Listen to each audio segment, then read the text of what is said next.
Hi, welcome Hello. back. When you, Long Hello. time no see. What's up? yes, Gosh, welcome it back. It's was. been a little while. It has. Mhm. Hope everyone's doing well, staying safe, staying healthy. Wearing Yes. your We're back, mask. of course. Of Mhm. course. Yeah, we have some exciting new things we want to talk to y'all about today. Yes. Before we Yeah. start, we have some people in new locations, but I'm in my same location, Yes. and then we have Isabel and Hunter in different locations than they usually Yeah. are. Yeah. We've Bella, where are you? traveled a little bit. I'm in Philadelphia right now. Mhm. It's always Staying sunny with there, family. Yeah, it's always sunny there all the time and really, really humid. right? No, it's actually like Nice. almost dark outside right now, but it's fine. And yeah, I was supposed to have an internship back there, but it got canceled, and so now I'm just visiting family for a few weeks, just hanging. I'm sorry, So, keep yeah. talking. My dog is yelling at me. I'll be right back. It's okay. Girl, been there, done that. My aunt has 4 Yeah. dogs, so have to, Oh wow. but they're so cute though, so it's fine. That's okay. Yeah, Fun. Hunter, where are you? Oh my god, hi. Cute. Good night. Good night. Oh, I am in my home in Orange, back in Chaptown. Nice. Yeah, it's really nice. It's a good time. That's I'm my still in update. I'm still in Long Beach, so Hell yeah. I'm sorry, but my dog malfunctioned. She just wants to join. She's my live studio audience today. Oh my god. Before we continue, let's update. We're gonna update y'all on the Oh, yeah. fundraiser. Yes. We haven't donated all the money yet because we've been all very busy with life, but we promise that we're working on it. Isabella does have the grand total if she wants to announce Drum how much roll. we raised. Yeah, drum roll. So the grand total in donations is $385. Yay! Woo! Thank you And for that donating, will be, everyone. Yeah, thank you so much. This is like so much more than we ever thought Yeah, would we be thought donated. we were gonna get were like blown away. we thought we were gonna get like $5. $20. Yeah, $20 Yeah. Yeah, at like most. yeah. So thank it you. was amazing. So this will all be equally divided and then donated to the 3 fundraisers that we have posted about, the ACLU, the NAACP, and then the GoFundMe for the family of George Floyd. And I will donate those and let everyone know when. I'll give you a little update when I do donate it, and we're working hard on giving you your little treats. Mm-hmm. Yeah. Exactly, We'll the make a post receipts. about it. We promise we're working on them. I have some flowers. Yeah, so we promise we're not like putting y'all off. Yeah, I think we're gonna give ourselves until July 5th, I believe, to get everything out. So if you don't get everything by then, you can reach out to us, and we're gonna also post about the receipts of the donations by then too. So yeah, that's our update for that. Thank you again, guys. Yeah. Yes, thank you so much. Thanks so much. This is super fun. Yes, we didn't think we would get. It's for a great cause. The most important thing. Mm-hmm. But we really do support all. We not support, but like we do appreciate all your love and support for us. Especially we just started as a really small channel, but we have 10 subscribers, which is really exciting. Yeah, we're growing. Makes me super excited. 10 subscribers. Thank you, lovely 10. I mean, I know that we have more viewers than 10 people, but like still, like it's nice to have 10 people who are committed, even though three of the subscribers might be us, but it's okay. Anyways. Anyway, yeah, let's continue, shall we, to our topic for today. And before we continue our topic, I forgot to mention that like for our second topic, soundtrack, it was actually recommended to us. Like we didn't think about it ourselves in a sense. Like one of our biggest fans, Simon, told us like we should talk about soundtracks. So special thank you to Simon. Shout out to Yes, Megan. thank you. I love Shout out you. to you. Oh, Much love all the XO. time. Yeah, kisses. So yeah, but like this next topic, we really love talking about this topic. So topic for today, drum roll please. I mean, they can probably see by the title, but so true. is fancy. I know, like y'all did not see this coming, did you? I Crazy. know. Colors in film. Yay! Yes. So it's something we are very not passionate about, but we're very interested in. And so we divided this into 3 categories. The first category is colorful / stylized movies. Yes. Ooh, suspense. The second topic is black and white movies or absent of color movies. And our final topic, take it away, our final Isabella. topic is hybrid color. So films that utilize both black and white and color for stylistic purposes. Or like absent of color, so not all black and white. The absence of color in film. Yeah. And also with we're gonna do, everyone has a different film they're gonna introduce, and when we introduce our first films, we have a question of the day. And this question was inspired by so when we plan these shows, usually you would think it takes like an hour to plan these shows, right? But we usually take 3 hours to plan it because we get sidetracked. And one time, and during our planning, I took a personality test of what like movie character I am, and then we all took personality tests. So when you introduce yourself, say what character you're like you got close to. Okay, yeah. So I have to say who I am. Hey, I'm Hunter. What's up? Hi, Hunter. Hi, Hunter. Thanks, guys. Hey. So in the personality test, I got some girl from the show Sabrina, but I don't watch that. So the second character that I'm most like is Willow from Buffy the Vampire Slayer, which is one of my favorite shows. I did recommend it one time on our Instagram. It's great, and Willow's one of my favorite characters because she's very she starts off pretty shy, pretty reserved, if you will. But as the show goes on, her character blossoms, and she's just a good friend. And I really like her fashion. She wears big sweaters and overalls. I enjoy that. So yeah. Nice. The first movie that we want to talk about for colorful / stylized movies is Amélie, which is directed by Jean-Pierre Jeunet in 2001. Nice. And so for this movie, I think one of the things that you most notice about it is its color and its color scheme, because the whole movie is done, basically everything is red or green or blue pretty much. And as you can see, I added some screenshots of Amélie herself. The main character wears red all the time. Her apartment is red, and most of her surroundings are green. And when she goes to work in the restaurant that she works at, the restaurant is really green, and the people she works with wear a lot of green. And then the love interest, Nino, wears green when they meet. So it's all of this stuff about contrast, because red and green are contrasting colors.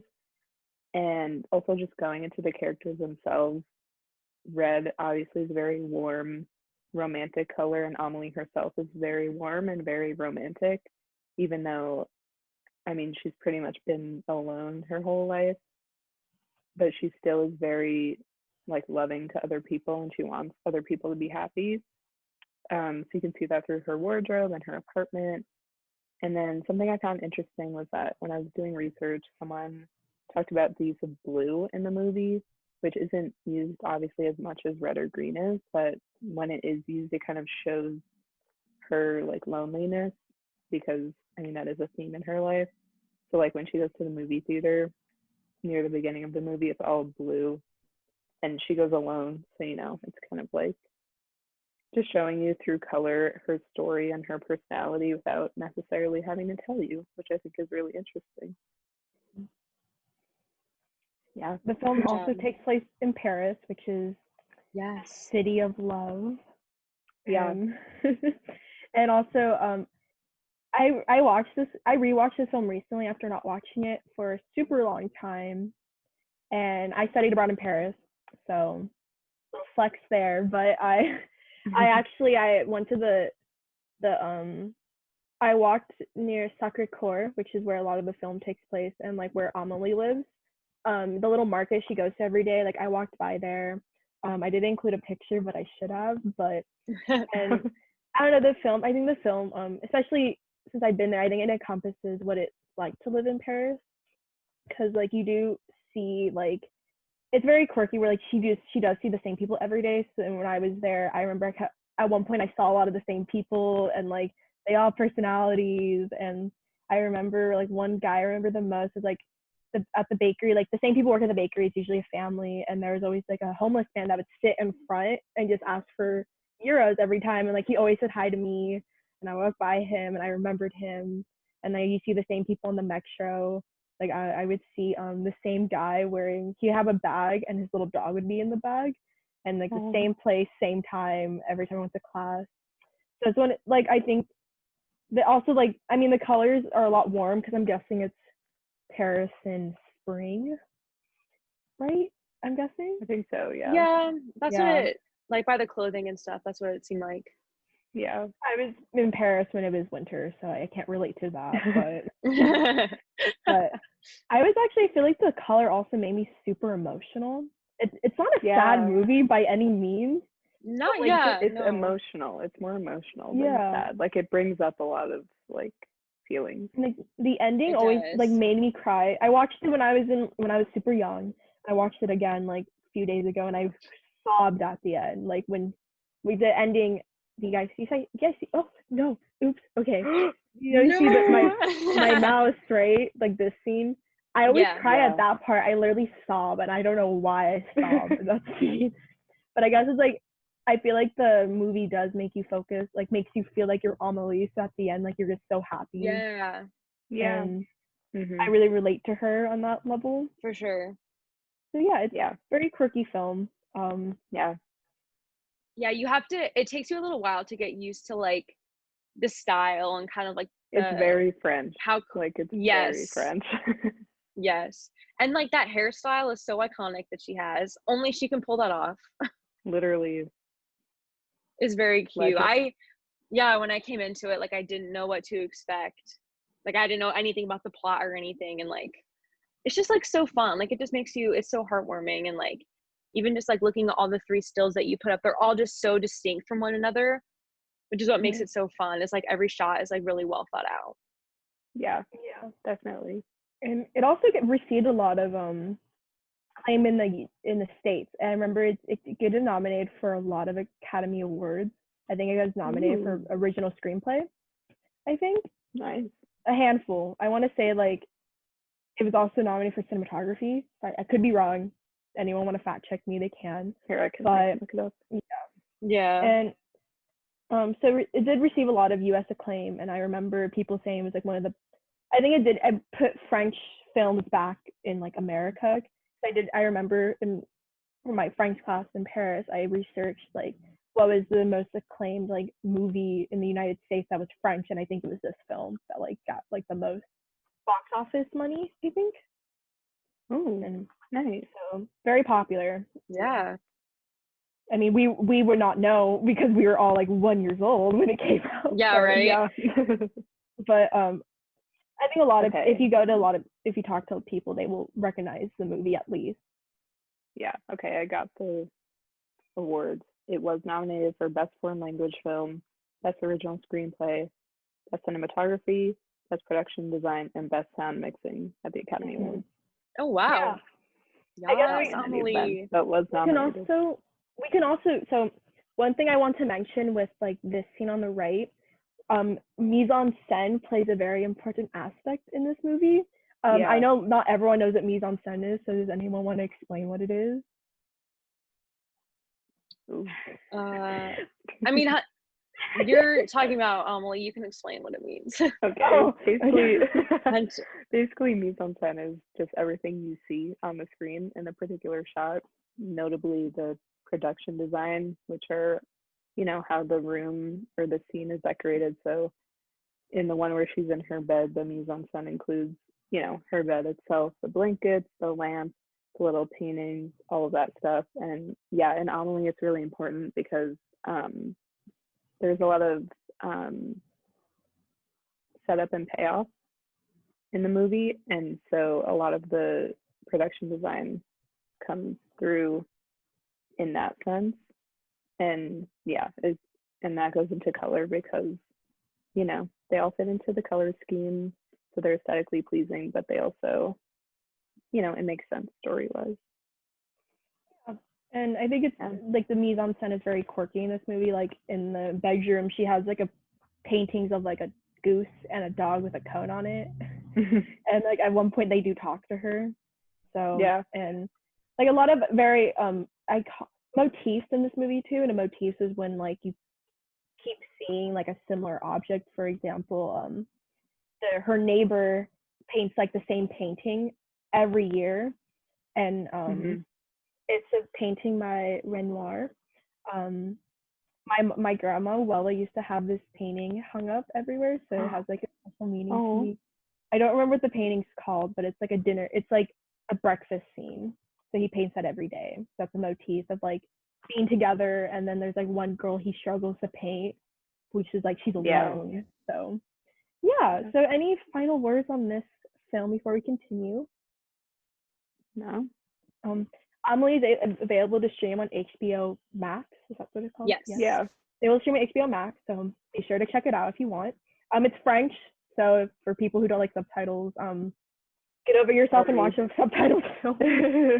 And we'll continue to our next film. Yes. Next, we have Speaking another of French movies. Yeah. We have a lot of French movies or movies where like they go to Paris in this film. True. So that's funny. Yes. So that's really true, actually. I know.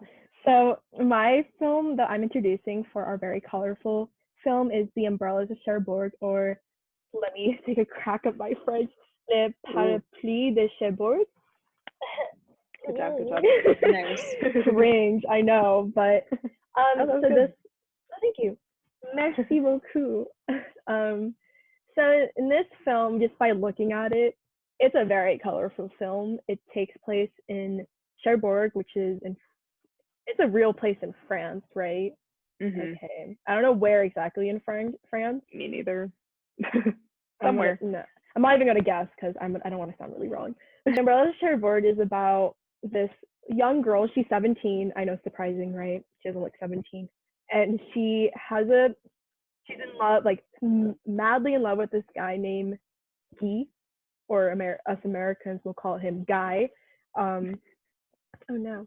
And so the whole one thing to mention too, that this movie's all sung. I'm not saying like, oh, like there's musical parts in it that move the narrative around. No. It's all sung. Like when it comes to dinner, it's like, Isabella, will you pass me the salt? And then like, yeah, okay. And then so again, the mise en scène does play a very important part, and the costume design too. For instance, I'm gonna move our faces down. Oh wow, okay. In this scene here, you see her outfit literally matches the wallpaper. Like it's very purpose to do that. And even in the scene with her and her mom, their outfits really coordinate with the wallpaper. And they own an umbrella store, so like they sell very colorful umbrellas. And it's an overall very beautiful film. I watched this. I watched this in my film aesthetics class, and also I rewatched it recently. And yeah, that's the main gist of it. I know Hunter's seen it. I know that. Yeah. Yeah. You have anything? I have not. It's like I know a lot of people don't like it. One, because of the singing. Two, because it is so like hyper stylized. I mean, you can see how vivid even just these images are, and obviously how how complex and stylized everything is. So a lot of people don't like it and they call it pretentious, which I mean, in my opinion, just because something is stylized doesn't mean it's pretentious. It just means that the director knows what they want. But hey, maybe that's just me. I think it really adds to the whole world of it all, because I mean, it is all singing, so there's some sort of fantasy element with it. So matching your dress to the wallpaper and like all of that plays into that. So I really like that about it. And I just really like how much they play with color in the decor and in the costumes and everything. Yeah, I also, it's like I remember when I first watched this film, I was like, I want cool wallpaper now. So yeah, but it's definitely a film where it's very hit or miss. If you don't like musicals, you best believe you're not gonna like this movie at all. Because even my mom, who loves musicals, she walked in on me watching this film and she was like, I can't, and she left like right after. Yeah. And it's also like, it's from the 60s, so it's a very like, it's kind of dated in a sense because it's about love, and like the main character like goes off to war and she's left alone. So it's about like being so in love that you would like die for your love and stuff. So that type of like it's super dramatic too, because at one point like she's very worried and she literally faints because she's like, what if he's not in love with me anymore? So very dramatic, but again, it's from the 60s, it's French, and it's a musical. And one thing that's very similar with Amelie is that it's also very what's the word, self-reflexive. And self-reflexive when it's like when they know you're like they like the people in the movie or characters know they're like in a film. For instance, in Amelie, there's a scene where like there's a narrator and there's a scene where she literally talks to the camera and she says like, I look back in the movie theater so like to see everyone's faces. She like breaks the fourth wall. Yeah, in this film too, like there's not like very instances where like they literally the characters will talk to you, but like the character will literally lock eyes with the camera and like as in like she's pleading for help in a sense. And then also this film, you didn't say what character you are. Oh no. Oh, hi, my name's Angelica my name's Angelica Matata, and my character I got is Alice from Twilight. I got a 95% Alice. So yes, I can do Queen. The pitch like in the baseball scene. I can actually do that. And then I also got Ty Lee from Avatar: The Last Airbender, but I'm not flexible, so I would say I'm not really like her. And there you go. Lastly, the thing I want to mention about this film is it inspired another film we were talking about, especially with the ending to it, and also just the color schemes in general. A lot of people, when they watch this film, I think literally when you type it on Google, this other film will come up, and that's the film Isabella will talk about. That's a beautiful transition. So our third film that we are going to talk about for the use of stylized color. I know part of the reason why we chose this film is because we all really, really love it. And I actually was just listening to the soundtrack to the movie today. So it was playing in my living room today. Yes, so. It's just so good.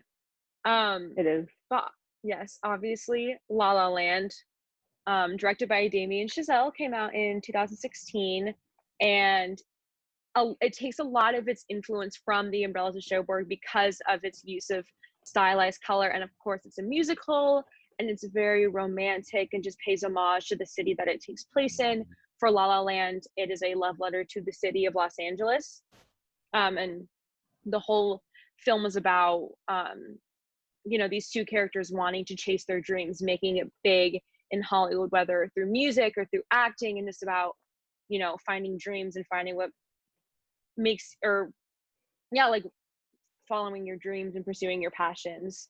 And even just from the stills alone, I think the use of color is very strong in the costuming, especially in Emma Stone's character Mia. You see like she has the yellow dress on in that shot, and then I like the one to the right because all 4 of the girls have like the primary, well, green isn't the primary color, but kind of the 4 like main colors makes them stand out against the background. And it just really plays with color because the film not only is like an homage to like the city of LA, but it also is an homage to, you know, musicals that have come before it.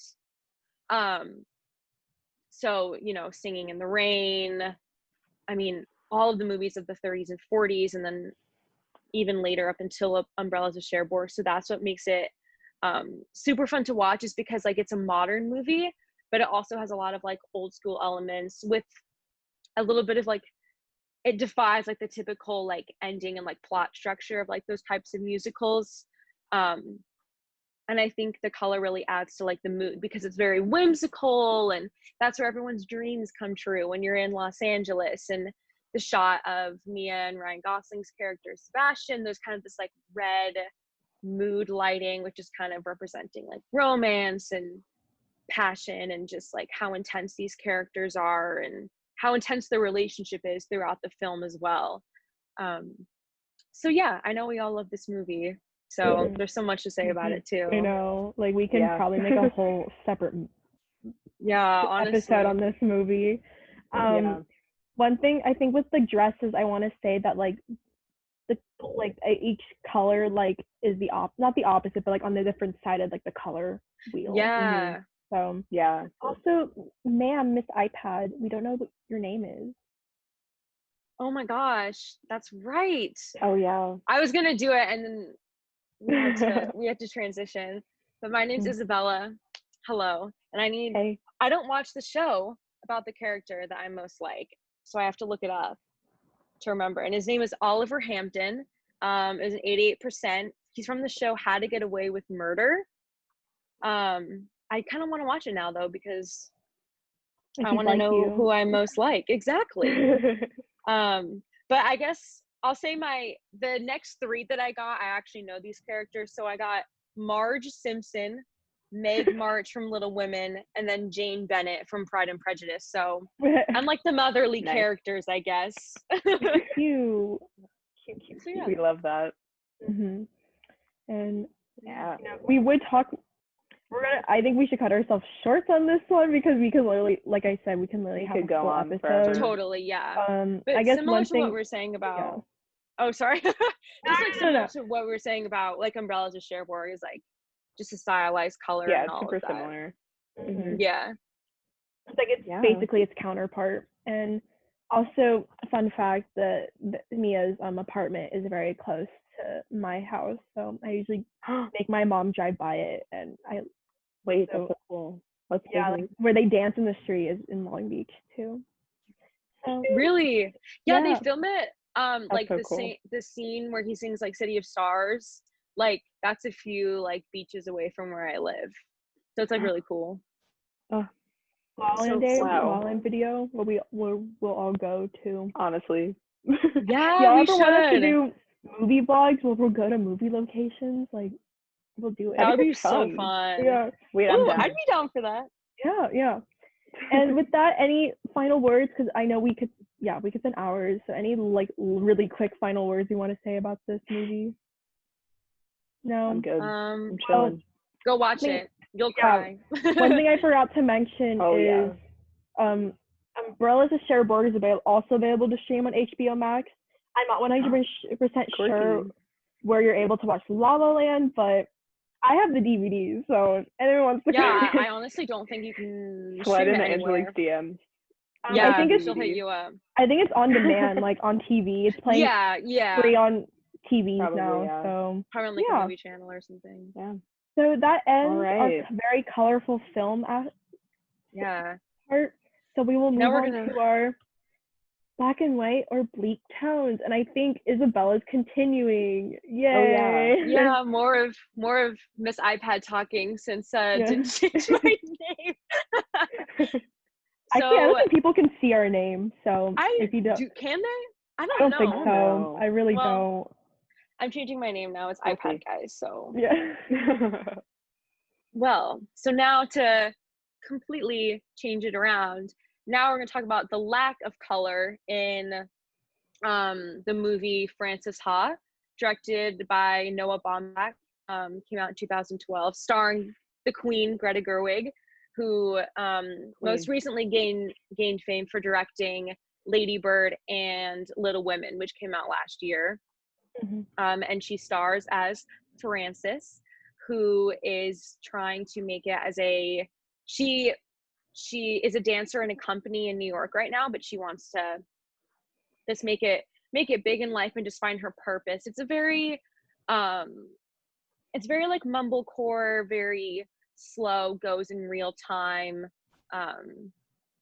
and it's very interesting though, because it's written by, you know, Baumbach and Gerwig collaborated on the script and wrote it together, so it's very influenced by both of their styles. It's a great like coming of age movie, young women trying to find herself, and that's Adam Driver right there with the hat on. I know, I was like, Adam Driver. Yeah, I'm sure all of you know and love Adam Driver.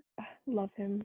And it's a very interesting stylistic choice to use the black and white in the film, because I think it kind of adds, you know, not only to kind of like, oh, like Frances says she's trying to find her purpose in life and all of that, the lack of color in her life, but also I think it just kind of adds like to the independent style of it. And like even looking at these stills, like it looks like the movie could have come out like a long time ago, which I thought was really interesting. Yeah. So I actually now that I'm looking at them, I actually watched this movie last night, and the first thing I thought about while watching this movie, that it reminded me so much of the French New Wave film.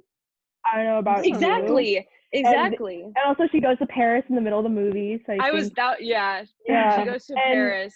And like I researched like why it was in black and white, and like Baumbach said like he wanted it to be like the bare bones, like really like exposed in that sense. And if you don't know what the French New Wave is, it's a French movement. I'm really bad with dates. I don't know the dates very well. But like basically it's kind of prevalent in like this late 50s, early 60s. Early 60s. And basically like anyone, if you had a camera, you can film anything.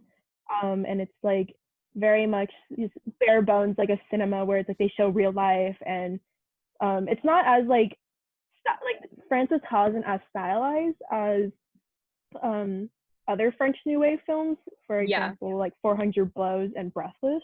But it does take like the aspect of like it seems like some like Baumbach just set up a camera and are watching these people in New York like live their life. Totally. It's like he picked one subject, which is Frances, and just follows her in her life and her trying to find her purpose, which is what's really interesting about it.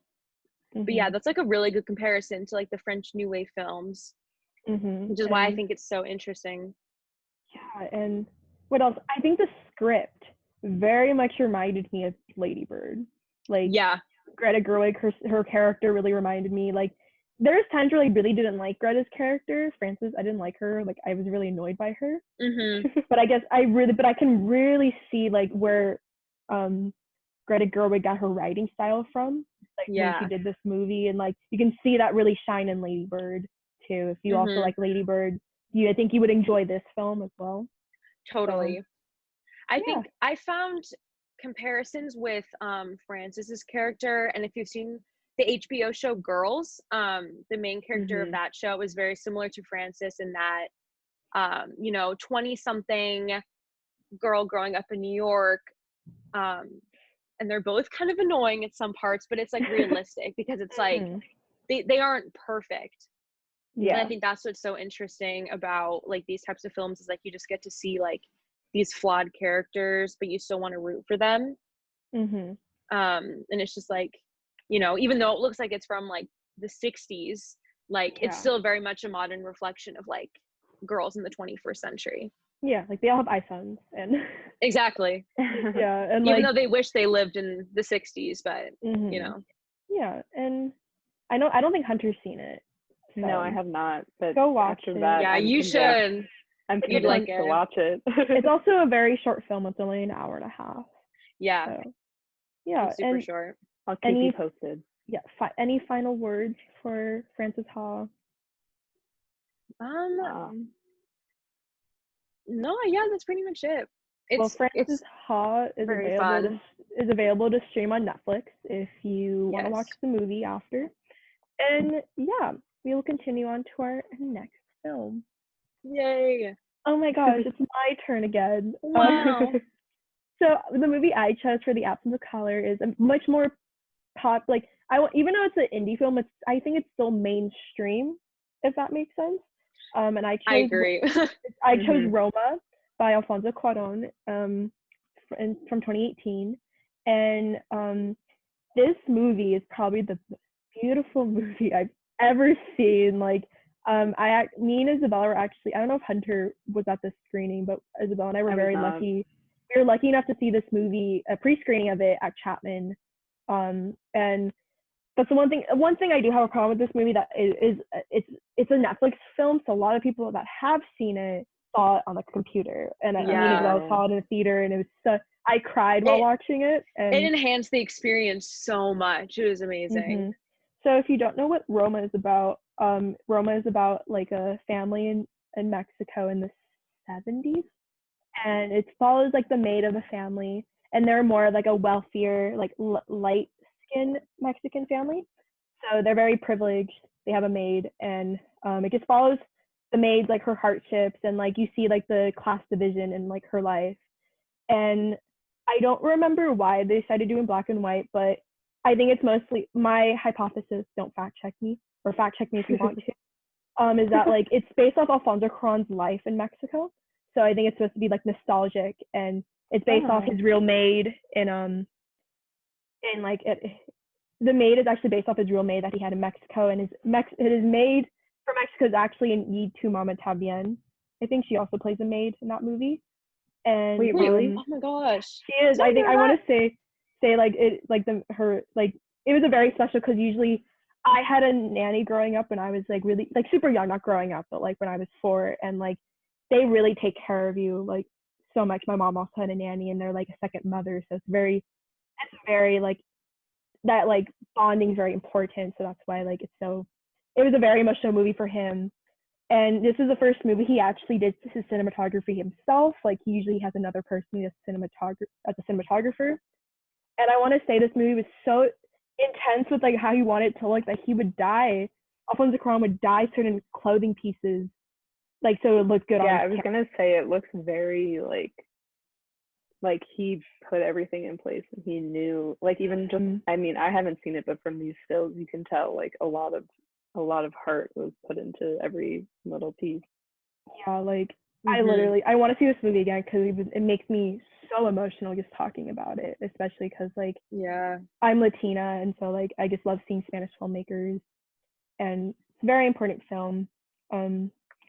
Like even though we're not talking about sound, but I want to say like even the sound plays a very important role. I was just about to say, I was just about to talk about the sound. Another thing I do want to mention before we like kind of mention some is that with the production design of this movie, Alfonso also would go to his childhood storage and take stuff from his childhood house and put it in the movie too. Yes. So like it's a very personal movie. Like I remember when this movie, and you can tell too. Yeah, like, I remember when this movie came out, like I was very like vocal about this movie, because I remember Black Panther was also nominated for Best Picture during this time. And I remember like people were mad that I was like, I think Roma was like a very important movie and like very personal, and I wasn't giving Black Panther a lot of credit, but like I just think Roma is such a beautiful movie. I know I don't know if a lot of people have seen it, but like it was very much like everyone talked about it when it first came out, because I remember that year for the movies, like there wasn't that many good movies, so this one came out like in the end of the year too.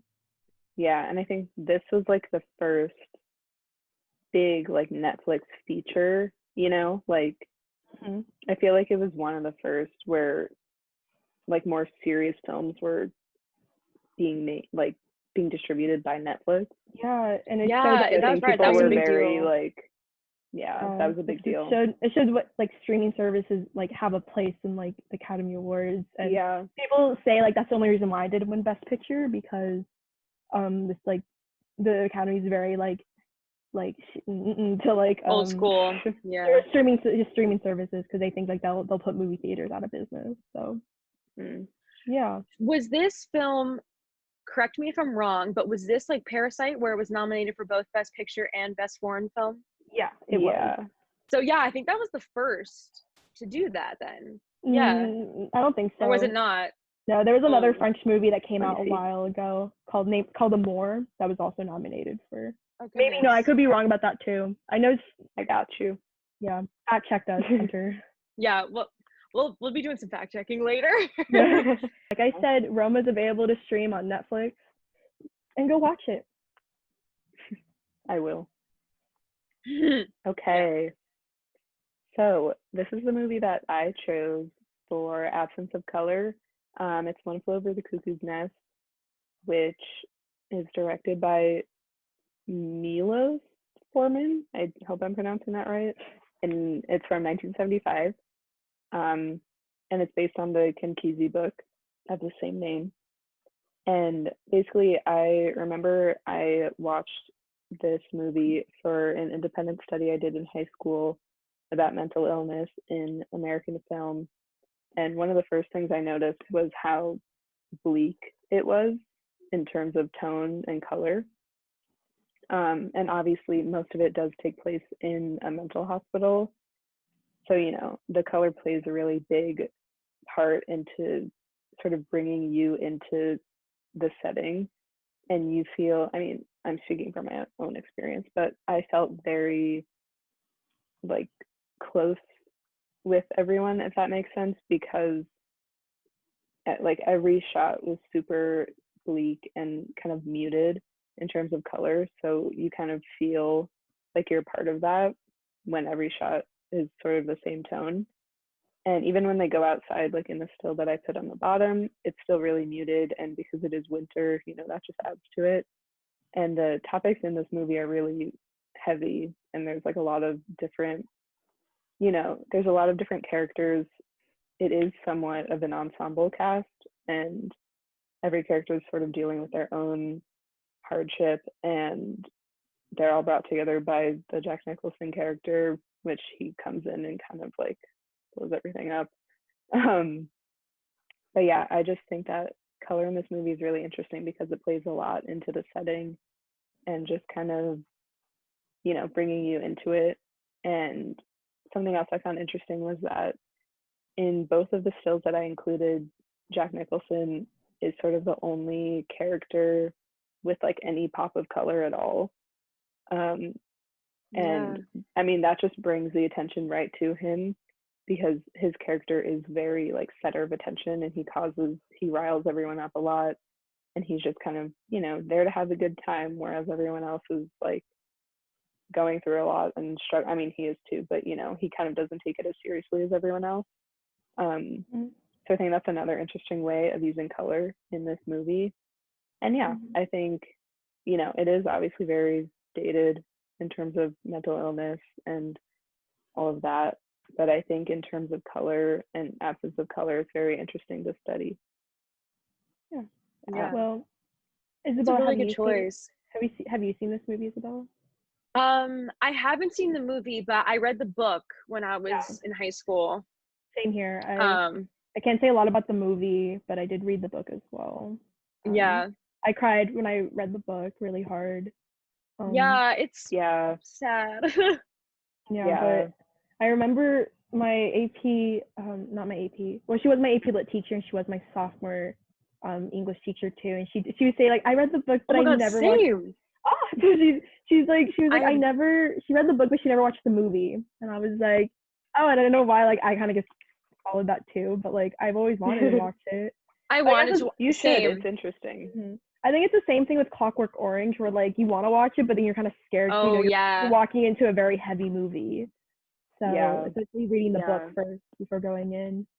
But I do know, didn't the film win like a lot of Academy Awards when it came out? It's one of like the only movies that have won like the big five kind of. Yeah, the big five. Yeah. Which is like Best Picture, Best Directing, Best Screenplay. Yeah. And I have to look. Best Actor and Actress. An Actress, I think. Oh, maybe that. Yeah, that must be what it is then. Awards and nominations. Yeah. Yeah, Best Picture, Director, Actor, Actress, and Screenplay, or adapted. Okay, screenplay. so there you go. So yeah, and then it was nominated for score, editing, cinematography, and supporting actor. So it's a very good movie. Don't take just Hunter's word for it. Literally, it won like a lot of awards, and even though it came out in the 70s, like it's people like still know the. And like if you just say the name of the title of the movie / book, like people know at least the title of it. So yeah, I would say when you watch it, take it with a grain of salt in terms of, you know, representation of mental illness. But for sure, I mean, that's a whole nother situation, sticky situation in itself in movies. But you know, I did a whole independent study on it, so maybe we about will it if you want. Maybe we'll do a whole episode of like mental illness in film. Maybe that could be interesting. I could talk about that for a while. So any words for this film? No, I think we're ready to move on to our last topic. Is there any way to stream this film, Hunter? Like, is there any? You know, that's a good question. Let me get on that. Well, we can mention at the end too if you want. Yeah. Okay, let's continue. If I find it, I think I'm doing the next movie anyway, so let's continue on to our last It's on Amazon Prime, I think. Amazon Prime. For free, or you have to pay for it? That's a really good question. Oh. You'll have to check and find out yourself. You check and then just tell us. You can do the work. Yeah. You just gotta find out. It's fine. Yeah. Our last topic. All right. Is hybrid. Last topic. Yay. Hybrid films. Yeah. So basically, we have Hunter. Yeah. Again. So you what can we introduce mean by the hybrid. too. Yeah. So what we mean by hybrid is kind of just movies that either mix sort of absence of color and color, or you know, and they use it in different ways. And obviously, they're stylistic choices. And you know, we just thought that it would be interesting because it's not to like make a pun, but it's not using color in movies is not black and white. Haha. There's a you know, there's a gray area because you can use both or whatever you want. So first movie we wanted to talk about was She's Gotta Have It, which is directed by Spike Lee in 1986, and we all watched this movie together a couple of weeks ago over Netflix party, so you can get it on Netflix. And I remember, so there's one scene, all of the movies filmed in black and white, but then there's one scene where one of Nola, who's the main character, one of her 3 lovers, takes her to the park for her birthday and surprises her with this dance that these 2 characters, you can see in the stills, are doing. And when he brings her there, it just turns into color all of a sudden, and the whole scene is in color, and then after it's over it goes back to black and white. And I think that is really interesting because the whole movie basically is about this woman Nola, who is like 20 something, living in New York City, Brooklyn, I think. Brooklyn, living in Brooklyn, and she's kind of juggling these 3 guys. And it's kind of all about her like freedom of sexuality, and kind of she gets to do whatever she wants. Like she's her own woman, and kind of, you know, people judge her for it, but she doesn't care, all of that. It's really great in that respect because, I mean, even being in the 80s, it's kind of ahead of its time, because I feel like even now, like it's taboo to talk about women's sexuality. So to have this film in the 80s is really great to just kind of see, like, you know, a strong female lead doing whatever she wants. Yeah, and I think, again, I forget exactly why Spike Lee decided to do it in black and white, but personally, I think it's really interesting to just kind of lay the canvas as the same for each relationship, and kind of, you know, not put certain colors for one relationship and kind of pin them against each other. It's kind of all the same like playing field, so to speak. But then when you have this scene with color with the one boyfriend whose name is Jamie, and he's kind of the one that you're led to believe is like the best one for her, and he's kind of the most put together, and he's the nicest to her or whatever. So when he gives her this gift and it's in color, you're like, oh, that's so sweet. Like, this means that, you know, her world is brighter with him, or like something like that. But then as the film goes on, you see that that's not really all it's cracked up to be. So I think sort of what we talked about before with stylized movies, this scene in color kind of brings in the fantasy element. And then going back to black and white just means this is real life, this is reality. And I just think that's a really powerful way to use color and absence of color in the same film. I also think, we should call it, I think it's the color scene is literally a direct reference to the next film we're going to talk about. Because, because I think, like, literally, I think it's, like, literally a copy of it, because he tells her, like, oh, just say this phrase over and over again and we'll go to your your present, and then they're there. Could be also another guess. I think maybe this is Spike Lee's very first film, so maybe the black and white was a budgeting choice, maybe, because that's what I was thinking too. It was a very first film, and like there's only really 4 characters in this film, one being Spike Lee's character.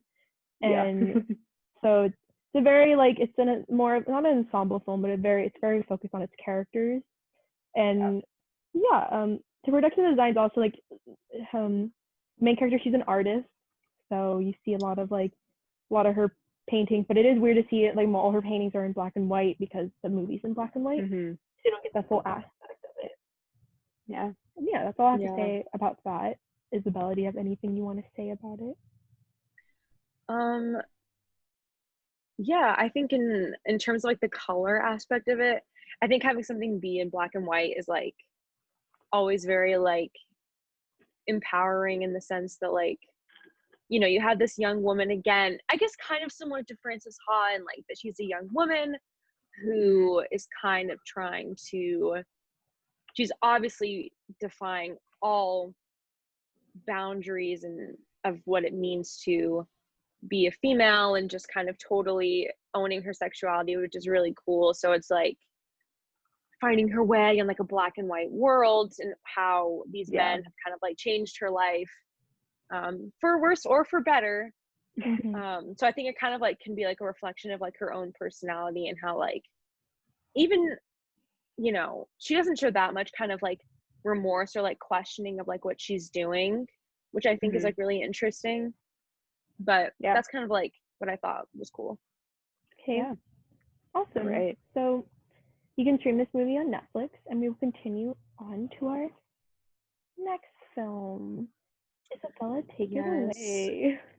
The iconic film. So obviously, Wizard of Oz came out in 1939, and of course, I mean, it was, like, the first Technicolor film, and the use of color in this film is also self-reflexive, in the sense that, like, it's kind of showing the viewers, like, now you're also entering into your own, like, imaginatory, colorful world, just as Dorothy does. So it's like there's a reflection of, like, the audience in Dorothy, and, like, this is a change for, like, cinema as we know it. And it also, again, I realized we picked a lot of movies focusing on, like, young female protagonists, which is really interesting. And they all kind of connect to each other too. In exactly. Way. Good job, guys.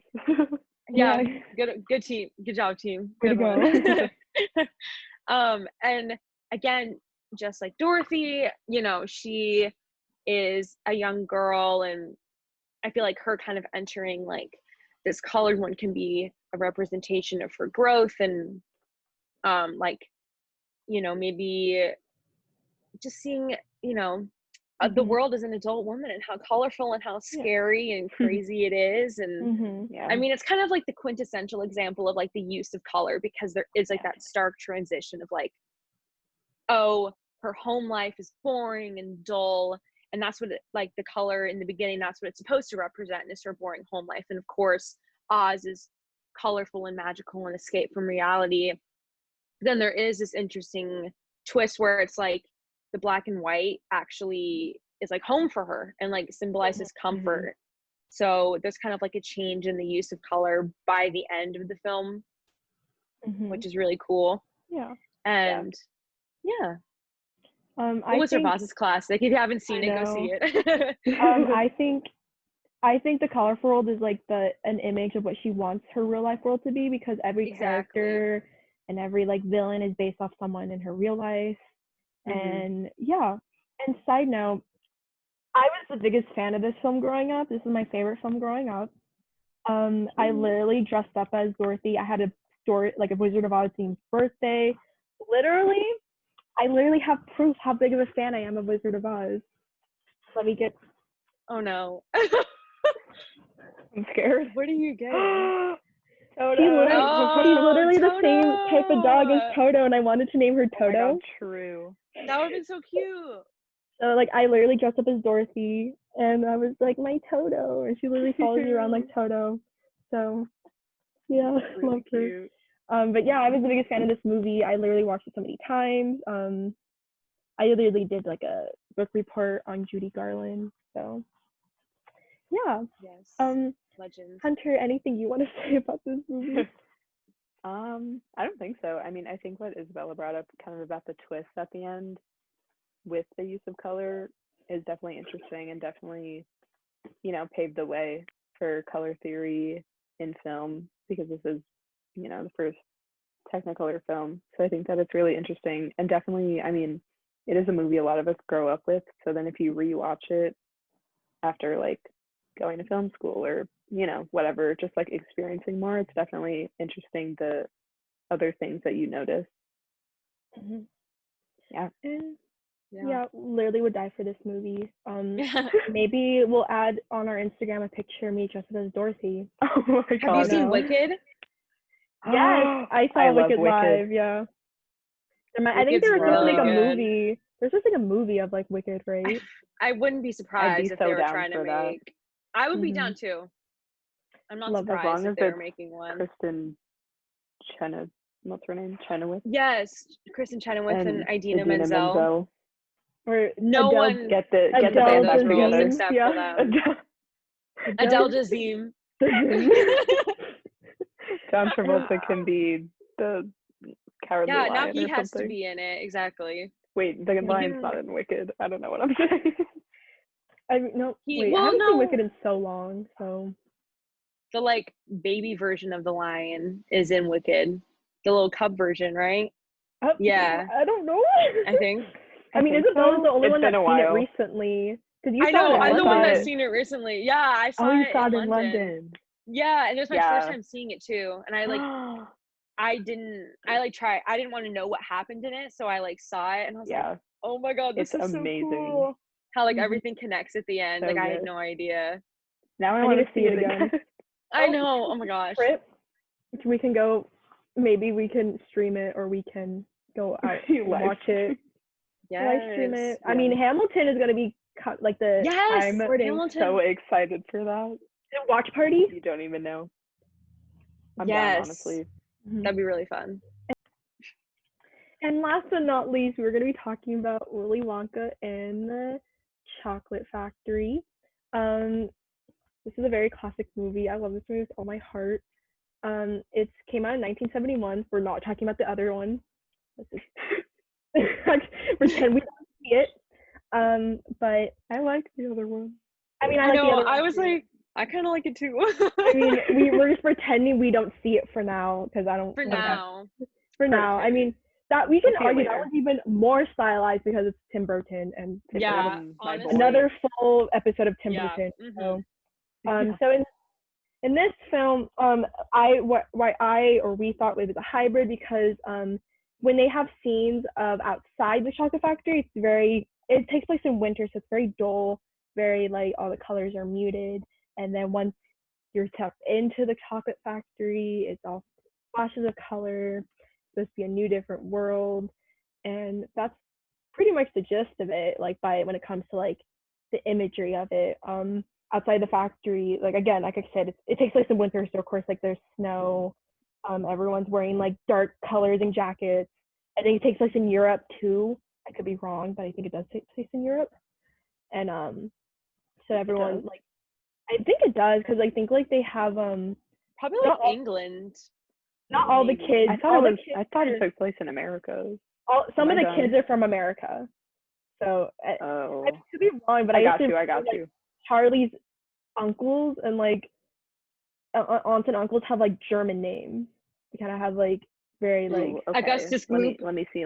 He's from Germany. Augustus Gloop. Yeah, I know Augustus Gloop's from Germany, and then Mike TV is from America because like he's from Arizona. He Yeah, would be. He would. Like it very goes into stereotypes of like Yeah. Mike TV from America, and then like I think Brooke is Salt's from England because they have like a British accent. Yes. Oh yeah. And then like Violet is also. Oh yeah, it was filmed in Germany. Oh. Yeah. In Munich. That's in Germany, right? Mm-hmm. Yeah. I don't want to be stupid. Okay. Yeah. Ooh. But yeah, that's pretty much. That's all I want. Like, there's not much to say about this movie. It's a classic. But yeah, when it comes to, and everything's like, as you see, there's no special effect. There is special effects, but there's no like, if you were to compare it to the newer movie, like everything you see is like kind of like computer generated. While in this movie, everything's made by hand, like as you see with the boat, all made by hand. And it's also a very dark movie. It's funny and dark. Yeah. Because like when they have this scene when they're going through the tunnel and he's saying like the song, he's like, there's no earthly way of knowing which direction we are going. Yeah, it's like high key, like scary. I found this tweet that made me laugh this tweet made me laugh so hard. It was like, someone just told me Saw's with kids and I can't unsee it now. Cause like all the kids told what? Willy Wonka and the Chocolate Factory is basically Saw, but with kids in it. When you really think about it, you don't know what happened to them. I just remember like the elevator scene. That like when they just like they just like fly out. That's like, so scary. That scared me to the point where like I have recurring dreams where I'm in elevators and they just leave the building. That's so funny. Oh my gosh. Yeah, that's scary though. Like it could drop and like where are you going? It's a cautionary tale when you think about it. It really is. Yeah, because like if you're a brat, you're gonna be like sucked up in a tube full of chocolate, or you're gonna be shrunk into TV, or you're gonna get blow up fat. And if you're gonna go into like the incinerator because you're a bad egg. So Yep. Yeah. So it's a very fun movie. It's also available to stream on Netflix if you do want to watch it. Ooh. And yeah, like there's not much to say about this movie. Like I wanted to show it up because it is a classic and it does have like, it's pretty much like the easiest way of showing like, oh, here's like a life that's dim and like here's a more colorful place compared to like Wizard of Oz where it's like black and white and then you have so much splashes of color. Well, this one's very subtle. It's not really noticeable until like you really observe it and stuff. And yeah, any other final words y'all want to say about this movie? No. So that we also have some really quick mentions that we will fly by. We can't go on without mentioning the King, Wes Anderson, Color. Again, literally a director who's like made his career off of using color and stylized shots and another costuming. We'll probably do like a auteur spotlight on him one day. Like he's there. Like he's not my favorite, but I enjoy his films. I haven't seen all of them, but maybe we will all watch them. And then the other two, these are the two films I remember I want to talk about because not everyone's seen it or like. Oh, also, just to tell people what films they are. The one on the left, the Concierge, that's from the Grand Budapest Hotel, and then the one on the right is from the Royal Tenenbaums. And then the one for Halloween. She's such an icon. I want to be, what's her name, Margot? Yes. Margot. Oh, I think I really did guess that one. I haven't seen the movie, so I don't know. I haven't either, but I just like her look. Style. No, yeah, she's like so edgy throughout the whole movie. Yeah, we love that. And then like the other siblings too, like the one that Luke Wilson plays. He's the one that has like the glasses and like the headband around his head. Yeah. I love him. Like that's also a great costume too. The group costume.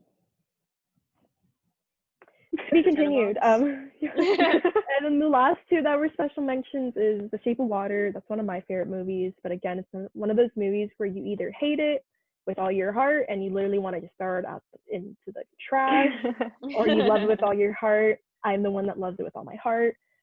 This one is more like there's like, I don't know where it specifically places the movie, but it's stylized as in like there's a green hue in this whole movie. And it's like very old, and yeah, because it's like Shape of Water, so it makes you look like it's like everything's kind of like very like dingy, aqua themed and like vintage, and it's very cute. And then we last but not least have West Side Story. There's a remake. I love the original, but it's very controversial, so but there's a lot of good one though. The new one does better. Yeah, it's better. Yeah, there's a lot of cool scenes, like when they're in like the dancing scene, where like they first when I almost said Jack and Rose, that's not their names. Yeah.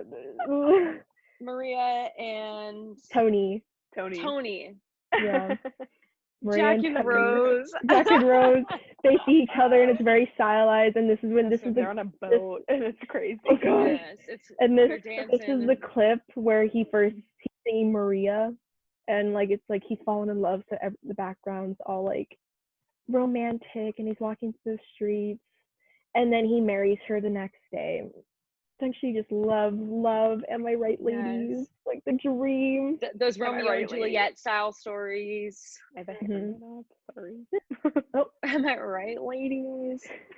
And yeah, that concludes our special mentions. If anyone else has anything they want to say about them. I'm good. I mean, no? pretty much said everything. Thank you. My computer's about to die, so that's it. So Love that. Stop sharing. We are back now. All right. We're back. Well, thank you all for listening, y'all. Yeah, thank you for watching. Thank you again for donating. It means the world to us. It means the world. And very fun. Give us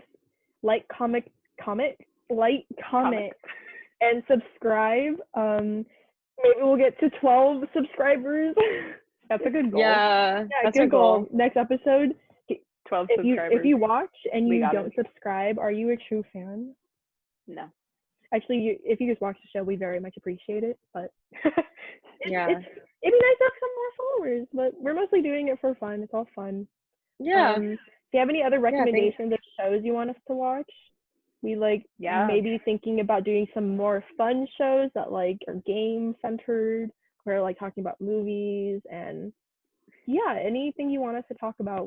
Maybe we'll bring on guests like our biggest fan Simon another time. Oh my god. Yeah, or if this video gets 2 likes, we'll bring on Gibby from iCarly. Yes, we'll get him back. We'll get him back. Yeah. If you missed, we did do a podcast with him, and that went great. But he hasn't been on the new format that we're doing. Mm-hmm. Yeah, he's just been so busy. You know, he's just like one of the most in-demand actors today. Like, it's just crazy. Yeah. If we get to 5 likes, let's say 5, we will start the process of getting Gibby. Oh yeah, we'll start. We'll start the Start process. reaching out. Exactly. Mm-hmm. So don't worry.